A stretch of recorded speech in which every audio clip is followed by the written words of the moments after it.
Welcome to the Voice of Retail for the week of October 7th, 2019. I'm your host, Michael LeBlanc. This podcast is brought to you in conjunction with Retail Council of Canada and brought to you by Atomic Reach.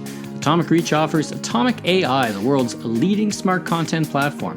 By optimizing product descriptions and marketing content to match shoppers' reading and emotional preferences, they deliver sales, conversion, and improvement and personalization at scale. In this week's episode, just in time for Thanksgiving, an exclusive interview with third-generation butcher, bespoke grocer, and entrepreneur Stephen Alexander, president of Cumbrae's Grocery in Toronto. We talk about his journey from Australia to Canada, the essence of brand, and exciting expansion plans for the near future. Also joining me live from Montreal is Philippe Cantin, Senior Director, Sustainability, Innovation, and Circular Economy with Retail Council of Canada. Philippe helps us unpack what retailers need to be on top of from the sustainability file across Canada.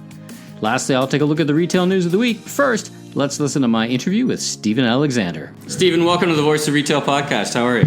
Fantastic. Good to be here, Michael. Well, it's great to be here. I'm a bit of a fanboy, I have to say, of your of Cumbrae's. I've been shopping there for years, but boy, lots of change in the past couple of years. But let's take a step back. Tell us a little bit about yourself, your own personal journey, professional journey, and how you came here and how you came to be a grocer. I was born in Australia, and I come from a butchery and farming family.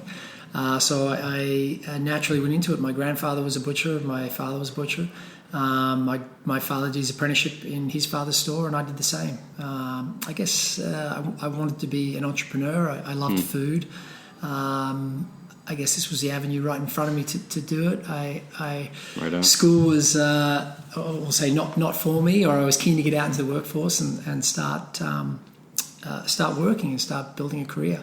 So naturally I have a great relationship with my dad, and naturally I gravitated towards that. And that's where it all started. So tell us about, for the listeners who may not be aware, tell us about Cumbrae's. What is it? And give us a bit of background. So as I said, I was born in Australia. I did my apprenticeship with my father, and the intention was to open shops in Australia, more shops in Australia. And I went traveling, because most Aussies do. We go backpacking. We go traveling because we live on this little island in the middle of nowhere. Yeah. So I went traveling Europe, and I went off for 12 months just to see the world, and then go back home and get serious about business. And I met my now wife, Annabella, and I met her in the Greek islands. She's from Canada, from Toronto, where we are now.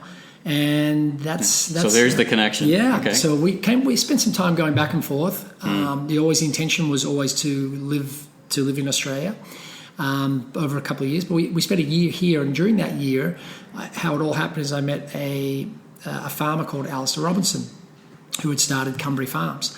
And Alistair was he was vice president of a big national agricultural company.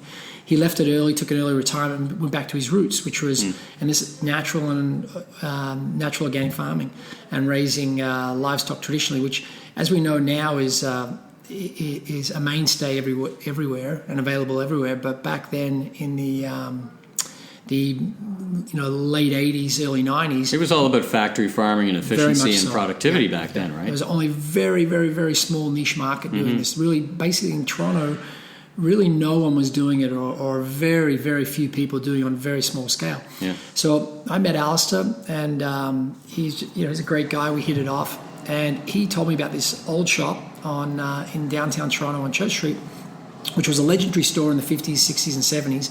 It's called the Groots, and the family had moved on into other things. They got into small goods. They got into they built a plant making all charcuterie, so hams, all specialty European charcuterie, and they more got into the wholesale business of doing that. And they sort of left the retail side of things. So he said, look, this is a great opportunity. We'll go partners, the farmer and the butcher. I'll raise the livestock, I'll source it. He had a whole network of small provincial abattoirs that were custom killing for him. We also had a bunch of neighbours that were raising as well as everything he raised himself. So I said, okay, great. So we did it, and that was, and then a year later, the shop was starting to take off because there was a huge groundswell. We're very lucky. We got a lot of press back then, and this is before the age of social media, so everything was. The food writers were very influential back then. The big papers, they all came to see the shop. They loved what we were doing. They loved our product. They loved everything we stood for. And I guess we had great timing as being the first innovator in that marketplace, and bringing that product to the market. Also, that wasn't just our thing though. Like a lot of businesses base themselves on thinking, well, if it ticks every box as far as being sustainable, natural, organic, or local, all those taglines, then that's good enough. But for us, we were very much about how it ate, the retail experience and the product, the eating experience. Because I realized that what the customer will truly be loyal to is quality and taste. So alongside our other ethics, we had that as well. We were very hell-bent on incredible eating experience. We built that into the farms we dealt with. We built that into basically to have the end, get people hooked with an amazing product, and that's where they'll stay loyal. So. Well, I mean, it's interesting we cast our minds back that long. There was no food channel. There was no kind of food movement. But underground, there certainly was a food movement. People who appreciated better food, better prepared. Not just the history or the background of the food, but actually how it presented. I remember buying my first fresh turkey from your store on Church Street, and it was like an epiphany. It was like, oh my God, this tastes completely different. Yeah. I get the price and efficiency of a frozen bird, but this doesn't even taste like the same product. Yes, I totally agree. So that's where it all started. Now you've got how many locations today? Well, then after a year or two in, the company was on its feet. I bought Alistair out of the store, and I took over the whole retail operations. And then about 5 years later, I bought him out of the farms as well, and the whole wholesale business. Alistair was ready to retire. Yeah. So he said, okay, you take it over. So I then been the sole owner of both the Cumbrae Farms, which is our wholesale division, which we sell to restaurants, and then Cumbrae's, which is our retail division. Then I looked to expand. There was a great old shop in Dundas, Ontario, which Dundas is about an hour out of Toronto, for those who don't know. Great little bedroom community. It's near the university there. It's about 10 minutes out of Hamilton. There's a beautiful old historical shop there, which had been a running butcher shop since the 1926. And so I ended up taking that over and had my brother-in-law help me run that. And then after that, we did Bayview, the Bayview Avenue, which is I guess you say it's a really nice family. Really nice suburb in Toronto. Yeah, it's a nice community around. Nice family community, upper middle class, whatever you call it. Yeah. I thought it was a great location to. So my Church Street shop was very urban, very downtown, and we used to pull when we first opened. We used to pull clients from all over Toronto to come, and I realized that the north there's a lot of. I thought it was a great area, great market for my business. Families that care about what they eat. Yeah. So we picked Leaside, which was, like I said, a nice suburb in North Toronto, and that became a destination for all the people who lived around that area. Yeah. Then I realized at Church Street the neighborhood was changing and the building was being sold. So I realized I wanted I looked at the city and where's the best area with retail growth experience where people basically where people want to be, and it was Queen Street, and where they're going to be starting to build hundreds of thousands of condos, right? I mean, all the things Church Street had for it didn't really have a lot of expansion in the future, right? I think Church Street will be great 5-10 years from now, but it's going through that transition of development. They're taking all the as you know. Yeah. So Queen Street was just nothing but upswing, and my now business partner Cosmo, and we'll get into that later, but he encouraged me about Queen. He said, look, I have restaurants all over the city. He said, trust me, Queen is fantastic now, and the future here is just going to be amazing. So I started studying that street and realized that there was definitely a need for more food on the street. There was a lot of retail fashion, as well as restaurants and things. But then I realized that there's definitely a need. There's a real community here, and there's definitely a need for food. So we did it, and it's turned out fantastic. I love that shop. Yeah, it's a great shop. It's very convenient for me on the way home. So this is all about me apparently. Right, yes, yeah. And how I experience your restaurant. Well, that's how most people view their experiences. So it's okay. So let's talk about. There's some noise in the background as we're chitting and chatting. So there's some exciting things going on. We're sitting here in the midst of a massive construction underway. So what's going on? You mentioned Taroni. You mentioned a partner. So what's up now? Where are we sitting, and what are we talking about? We're sitting at the old original post office at Yonge and Eglinton in North Toronto. It's a beautiful old historical building, 3 stories. It's 20,000 square feet. We're building a whole new concept. So Cosmo and I have 3 things together on Queen Street. And Cosmo Cosmo Memoli, the owner of Taroni, right. As well as Sud Forno, which is an Italian bakery slash food concept, as well as the restaurant's Toroni, which is an Italian restaurant. And he has some private label foods as well. He's got some olive oil and some other products, right? Yeah, and he's looking to get a lot more into retail, which is why we're doing this project. Yep. So we think that this concept stock TC is the way of the future. It's a one-stop shop. It's everything you want, from your espresso and the croissant in the morning to your late night cocktail at a bar, and everything in between. We're a full service. We use the term grocer. We're not using the term market. But we're a full service grocer. We have handmade pasta bars, pizza stations, gelato, coffee. So ready to eat plus a grocery. So that horrible word called grocerant. Yes, we have it exactly. Yeah. Well, yeah. No, we have a.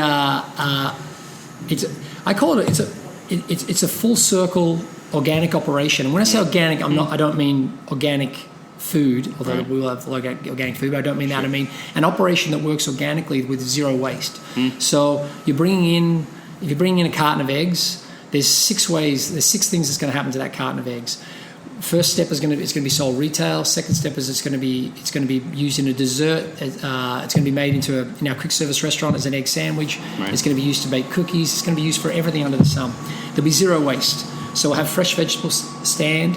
The fresh vegetable will be the market. Basically, the grocer is the grocery store, or the retail component will feed the restaurants, the quick service restaurant, the other restaurants. The chefs will use the market, the grocer, as its day-to-day shop. So, and the philosophy behind the whole thing is materia prima, which is the best raw ingredients available in the country. Right. And used on every level. So, speaking of every level, it's 3 levels. You've got seating outside. You've got restaurant bar. It's a wonderful concept. Should be open, if all goes well, in 2020 for people to experience. Would you say? Spring 2020. Spring 2020. Let's get back to talking about customers for a bit. What trends have you seen over your?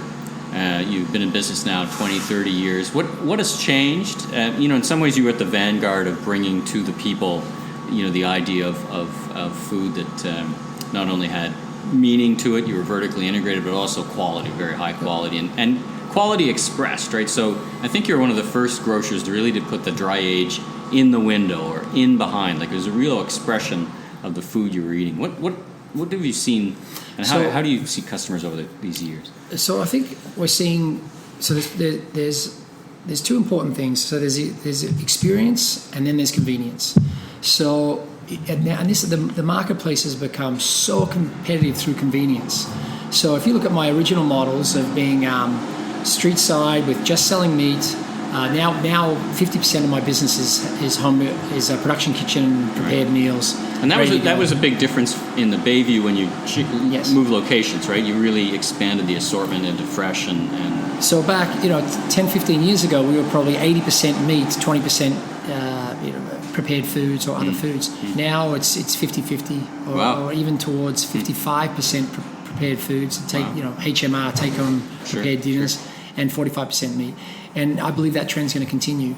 So people aren't, as we all know, people are busy. They're not, even if you're selling vegetables these days, you're selling it pre-cut, pre-packaged, pre-washed, with olive oil and salt on, ready to throw straight in the oven. Right. People want to cook at home, but they want to finish at home. So I believe it's important to have the customer still feel that they're still cooking a home-cooked meal, but we're taking all the hard steps out of it, peeling the onions, all that stuff. All the drudgery. Exactly. But they still get to finish it off, and they're not paying a fortune to go out to a restaurant every night. Right. So, and I also think that's a great way of being competitive as well, because when you look at the Uber Eats models or the delivery models, there's often a big expense that goes into it. Sure. And I don't think people want to eat like that every night. It's great to eat like that a couple of times a week, but I think they want to prepare or finish themselves. And it's also great. The prepared food model that we do is designed that it can be there in your fridge and freezer for when you get home. Right. So you can decide, you can come into my shop once a week, you can load up, and it's all there. We use advanced vacuum sealing methods and packaging methods that you don't have to freeze. You can keep it fresh for 2 weeks in your refrigerator. Bring it home. You can buy 4 or 5 of these different meals, and all you've got to do is like I said, finish it off with a little bit of veg or a rice or a starch. You don't even have to do that. You can buy that from us as well. What are you thinking about technology and consumers in your category? So there's, you can go to any grocery store in the city and you'll see a blend of all kinds of different technologies, some more interesting than others and some adopted more than others. In yours, how do you merge? I think a lot of retailers struggle with, how do I keep my original concept of full service? I want to know the customer. I'm not going to be more productive than Amazon, so I don't want to go in that direction. But I think there is an appetite, so to speak, for customers to have some level of technology to make this frictionless shopping. Yes. How do you view that? So I got a little off track there, but the two things that I think are important, so there's embracing technology and inconvenience, and then there's the in-store experience. So you have to, I still believe, so technology is so important going forward. And when I think of technology, I think it all comes back to that word convenience. Getting the food to people quickly, easily, efficiently, and at a reasonable price. And that is going to become, we all know how important it is at the moment. It's going to become even more important. People are, the old school ways of using telephones and emails, they're all done. Everything's going to be, we all know it's a click of your phone away. It's an app and it's a click of your phone. So you have to embrace that as a retailer. You have to, otherwise you'll become a dinosaur. But that being said, I also think that, I still strongly believe that in-store experience services, there's a whole sector that wants to come in and experience that beautiful experience.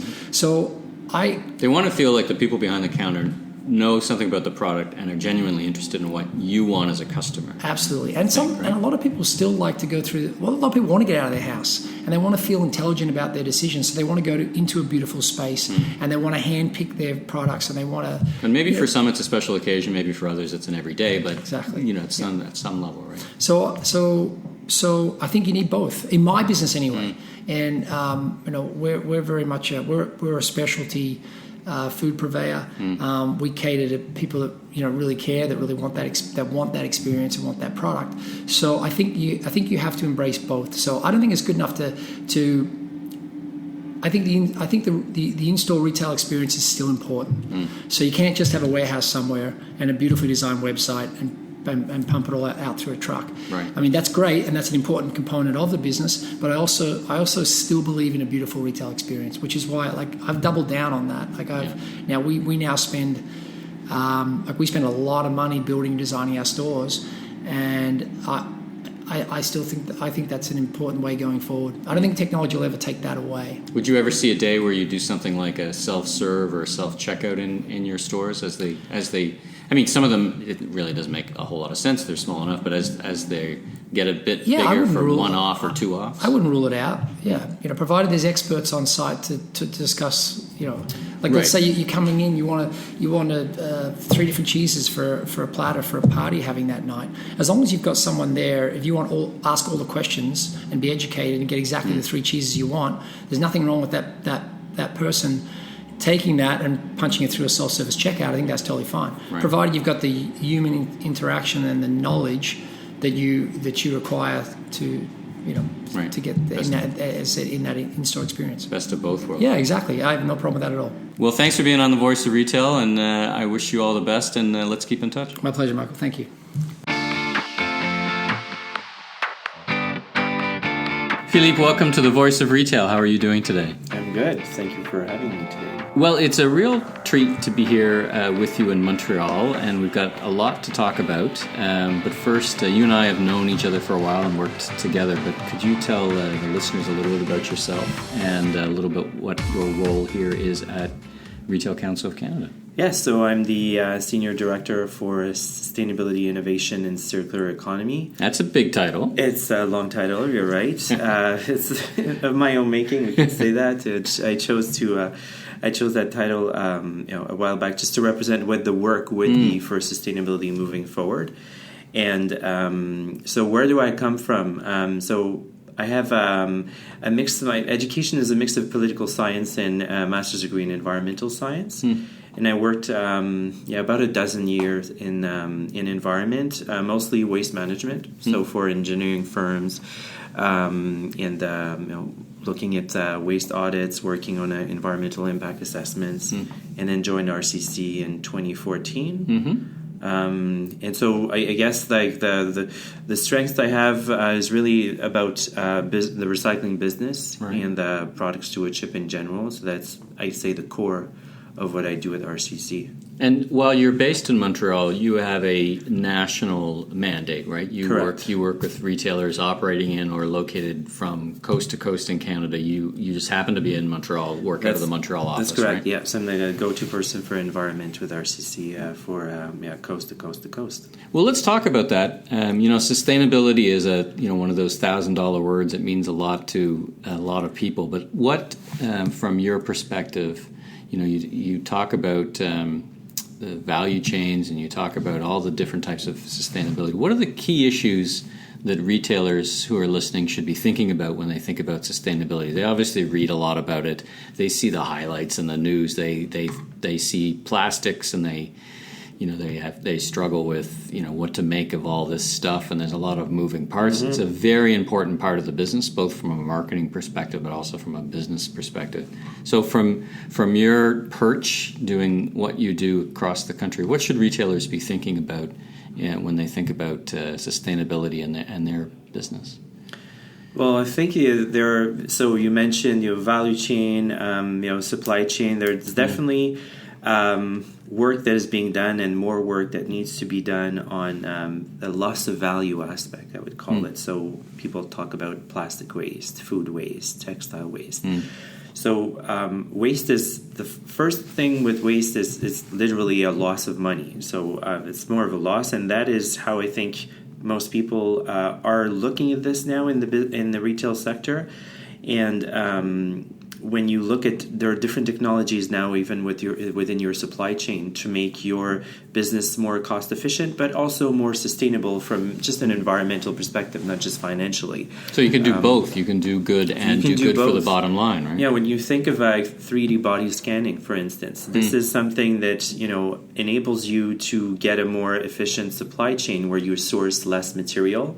And eventually, because you get more accurate data on what your inventory should be, then you get to have less waste at the very end. So you get to sell the collections you market. Interesting. And I was at a conference in Las Vegas, and I was listening to a company called Stitch Fix, which you may know doesn't operate in Canada but works in the U.S. And the vice president of merchandising was making that exact point. He says, we give that kind of precise data back in our own house, but also back to the vendors, so that we reduce our footprint by optimizing the sizing. Yeah, interesting. And that is, it's definitely an upside for sustainability, but even from a customer experience perspective, it improves the game for everyone. And so that, to me, is something that I know a lot of companies are starting to look at. They might not really know which angle to take on this just yet, but this is definitely something to not even just keep on the radar, but really think how to embrace that approach, because moving forward, that might make a difference between staying in the market or not. Yeah, okay. The third aspect I think with sustainability is about sourcing transparency. So we hear a lot about customers trying to get information on where does my clothes come from, or what were the labor conditions about the shrimps that I eat or something. So those are things that even when you look at the environmental record of certain materials they decide to use. So this is something we see more often in the fashion and apparel industry, but also in food supply chain. I see a lot about movements for transparency, and that is not just something that is pushed by NGOs or environmental non-governmental organizations, but more something we see internally within companies, because they feel that at one point this is the type of push they're getting from their customers, and they really want to answer the customer better in a certain way. Sure.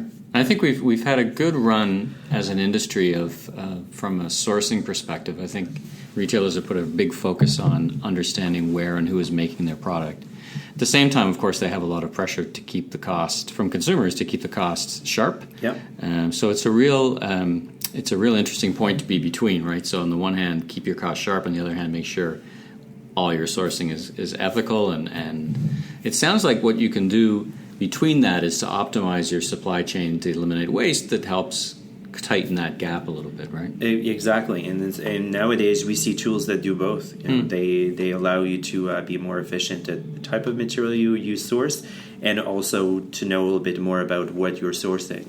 So this is, I know, we get a lot more one-stop shops on that front, and there are multiple platforms now that exist on that. Now, you and I, just before we jumped onto the podcast, we were talking about alternative products for apparels and textiles, and you were talking about, was it milkweed as an alternative, and I guess that's another interesting thing that we're seeing is different substrates or content that's going in, and that kind of fits broadly into your file as well as and retailers' thoughts. Yes. Yeah. To a certain point, we don't necessarily have lots to say because the movement are really kind of slow. They're slow progressing files.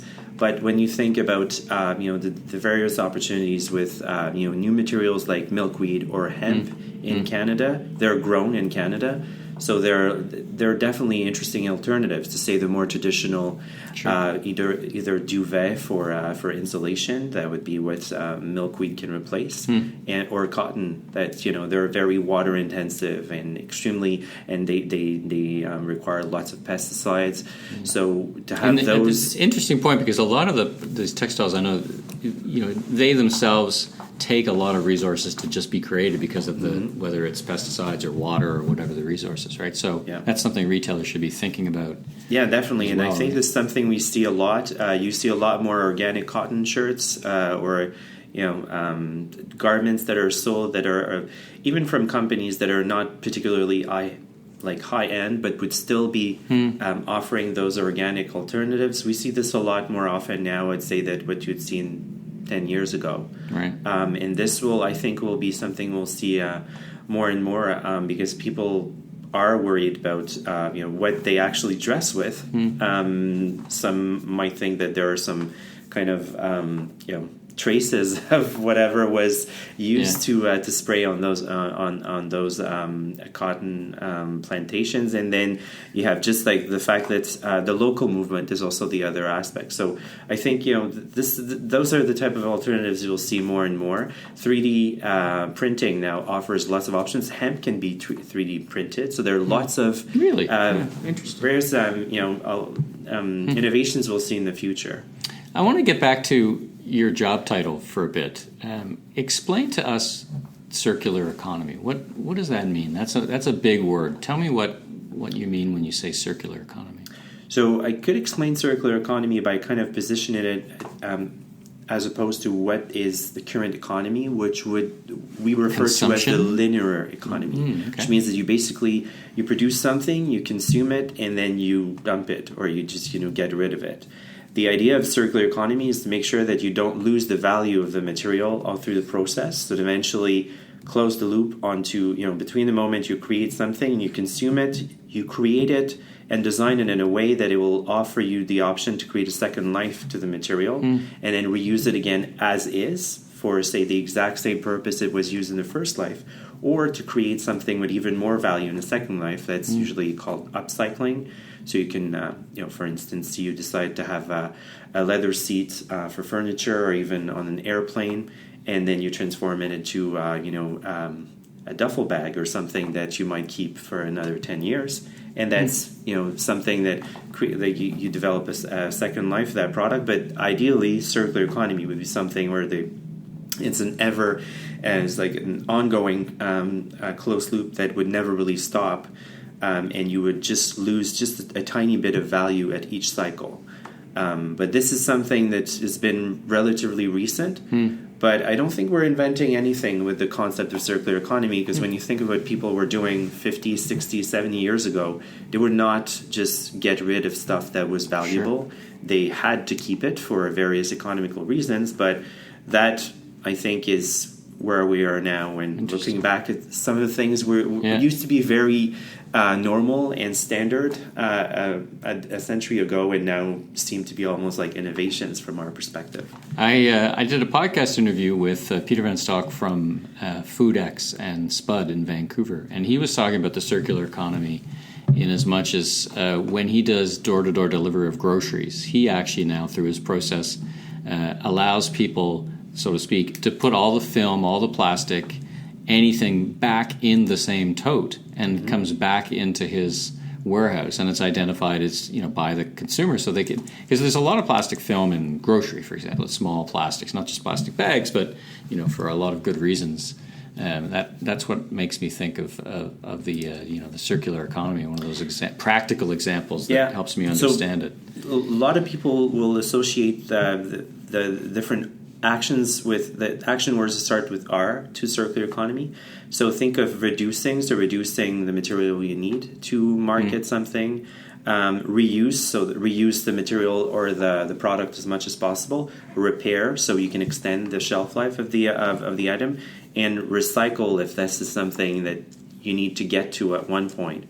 So all different actions to make sure that you don't get to a point where you need to just get rid of it and dispose of it. Yeah. So when you sit with retailers, as you do, you attend various summits, you sit with retailers one-to-one, members of Retail Council of Canada and others.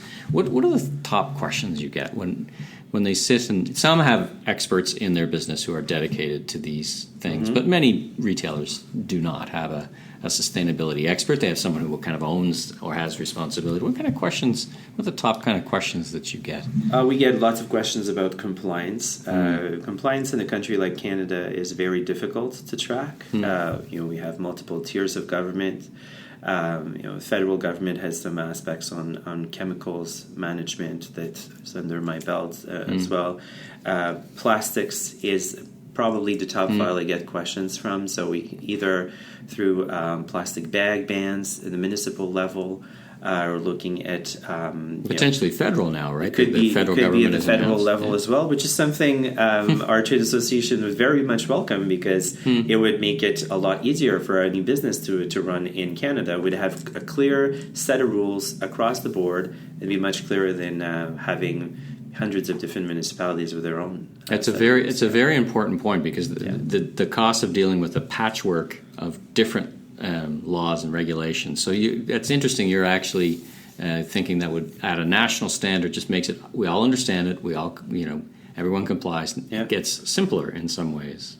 Yeah, and it's harmonization is provides predictability and stability more for businesses, so that's good, and even for small independents that are not necessarily across in the nation in terms of locations, they can see this as predictability as well, because once you have this federal standard, then you really know what rules to play with. Whereas if you're waiting for a ban to appear at the municipal level, you don't really know what the ban will contain. So it's much easier to work with a clear set of rules. Yeah. Interesting. Well, listen, it's been I think we could probably have many discussions, and I think we will have. I'll have you back on the podcast, because it's a certainly an evolving topic. It's very very topical, so to speak, and thank you for doing the work that you do. If members or listeners have further questions, want to get in touch with you, what's the best way to reach out to you? So you can reach me via email. So at pcantin, that's CANTIN at retailcouncil.org, or just call my desk line, 514-316-8771. Oh, perfect. I'll put that in the show notes as well. So thanks again for joining me. Great to see you, and I wish you all the best as we all work together to figure this out. Well, thank you, Mike.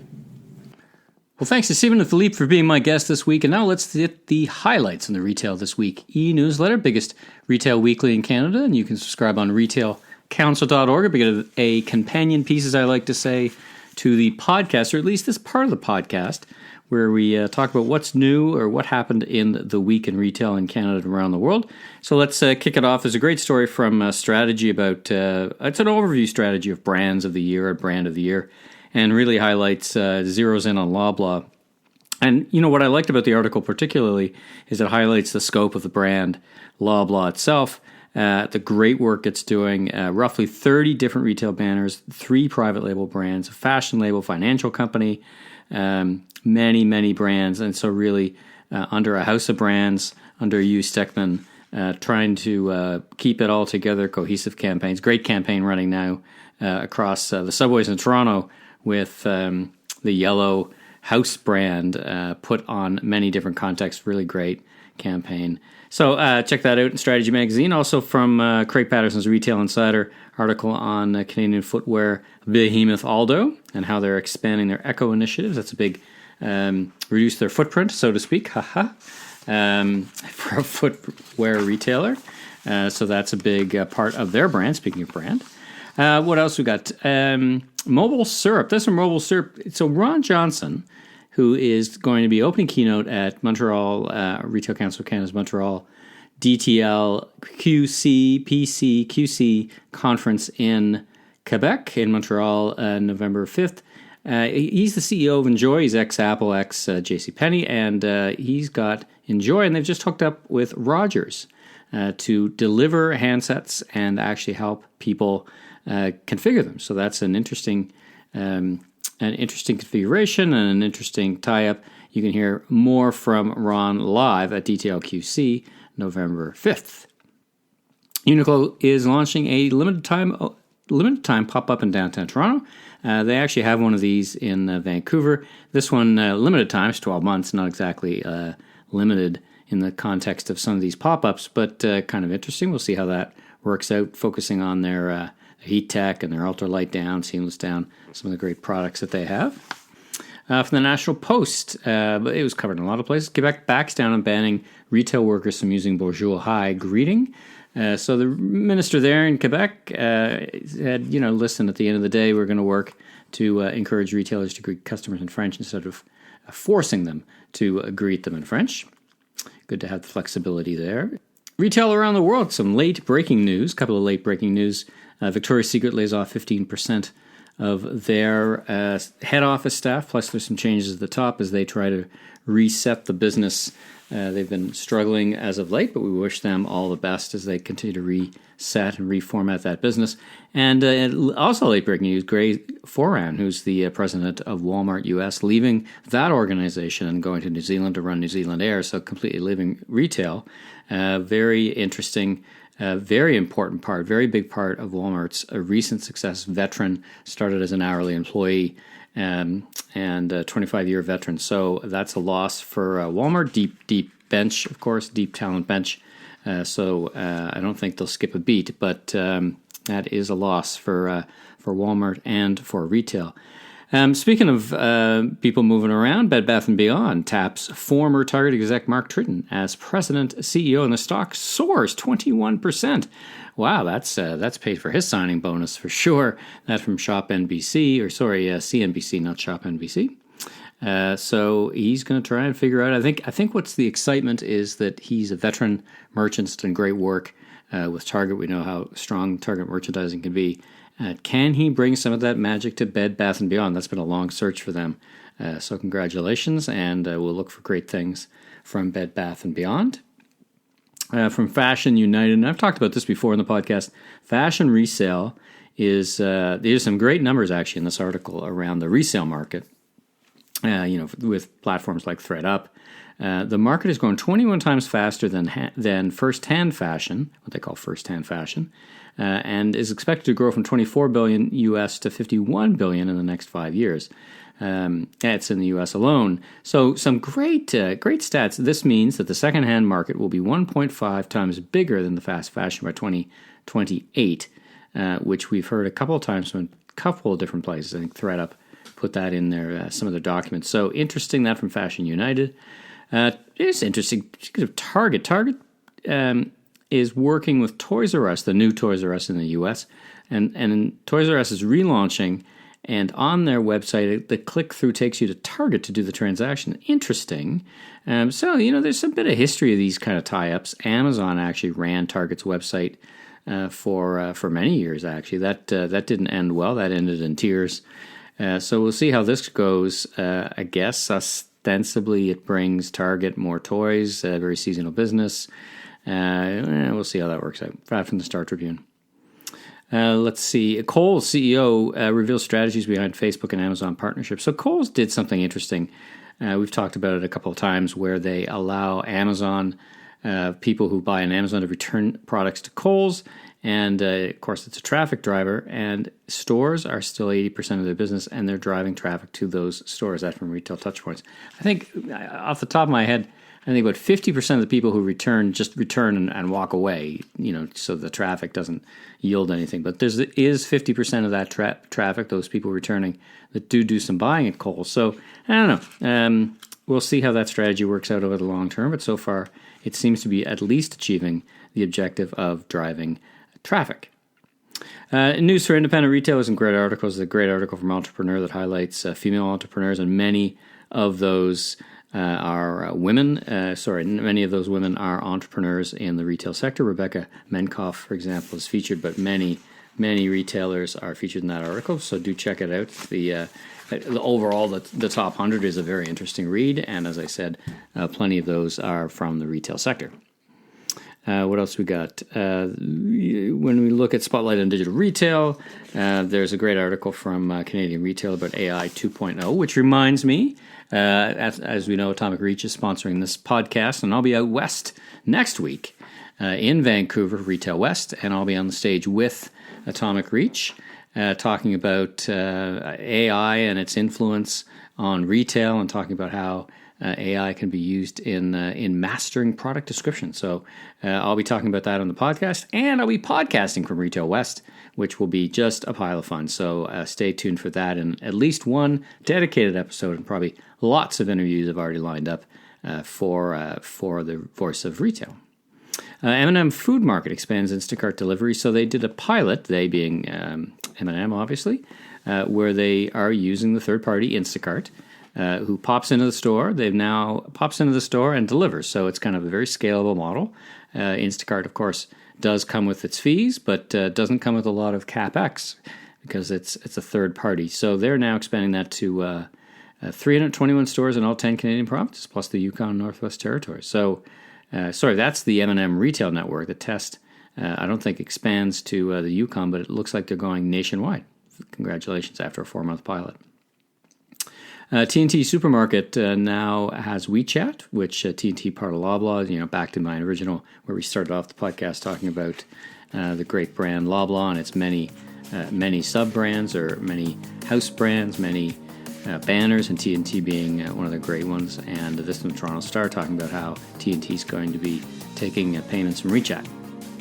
Walmart. Speaking of Walmart, they sold, or have sold, I might even mention this last week, ModCloth to Go Globe Retail. So when Mark Laurie, who was from Jet, became the president of Walmart e-commerce, one of his strategies was to buy some startup companies or some pure play digital companies, and ModCloth being one of them, but looks like that's not panned out, and the decision's made to sell.